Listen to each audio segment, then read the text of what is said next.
আপনার ব্যাঙ্ক অ্যাকাউন্টের সাথে আধার লিঙ্ক অর্থাৎ ডিবিটি লিঙ্ক করা আছে কিনা এটি দেখার জন্য আপনি প্রথমত ক্রোম ব্রাউজারটি ওপেন করবেন। তার আগে বলি, আপনি যদি আইএনডি বাংলা টিউটোরিয়াল চ্যানেলটি এখনও সাবস্ক্রাইব করেননি তাহলে এখনই চ্যানেলটি সাবস্ক্রাইব করে পাশে থাকা বেল আইকনটি অন করে দিন এরকম ভিডিও সবার আগে পাওয়ার জন্য। ক্রোম ব্রাউজারটি ওপেন করার পরে সার্চ করবেন ডিবিটি লিখে। একদম প্রথম যে ওয়েবসাইটটি দেখতে পাচ্ছেন এই ওয়েবসাইটে ক্লিক করবেন। তো এখানে মেনু সেকশনে দেখতে পাচ্ছেন ডকুমেন্ট, এখানে ক্লিক করবেন। আর এখানে ডিবিটি পেমেন্ট যে অপশনটি আছে এখানে ক্লিক করতে হবে। তারপর এখানে অনেকগুলো অপশন দেখতে পাবেন, এখানে আপনি সিটিজেন কর্নারে ক্লিক করবেন। ডিবিটি স্ট্যাটাস চেক করার জন্য চেক ব্যাঙ্ক অ্যাকাউন্ট আধার লিঙ্কিং স্ট্যাটাসে ক্লিক করতে হবে। ক্লিক করার পরে আমরা একটি নতুন পেজে রিডাইরেক্ট হয়ে যাব।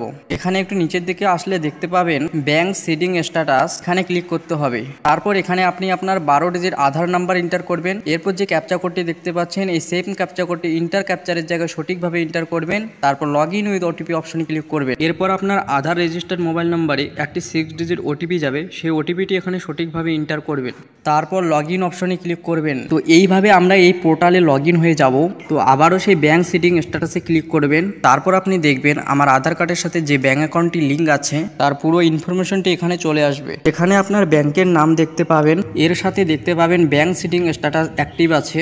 যদি এখানে ইনঅ্যাক্টিভ থাকে তাহলে গভর্নমেন্টের কোনো সুবিধা আপনার ব্যাঙ্ক অ্যাকাউন্টে আসবে না। তো আপনি দেখতেই পাচ্ছেন আমাদের এখানে অ্যাক্টিভ আছে। ডিবিটির মাধ্যমে কোনো মানি ট্রান্সফার করা হয় তাহলে আপনার এই ব্যাঙ্ক অ্যাকাউন্টে সরাসরি রিসিভ হবে। তো এভাবে আপনি খুব সহজেই দেখতে পাবেন আপনার ব্যাঙ্ক অ্যাকাউন্টের সাথে আধার লিঙ্ক করা আছে কিনা অর্থাৎ ডিবিটি লিঙ্ক করা আছে কিনা। কেমন লাগলো আমাদের আজকের এই ভিডিওটা অবশ্যই কমেন্ট করে জানাবেন।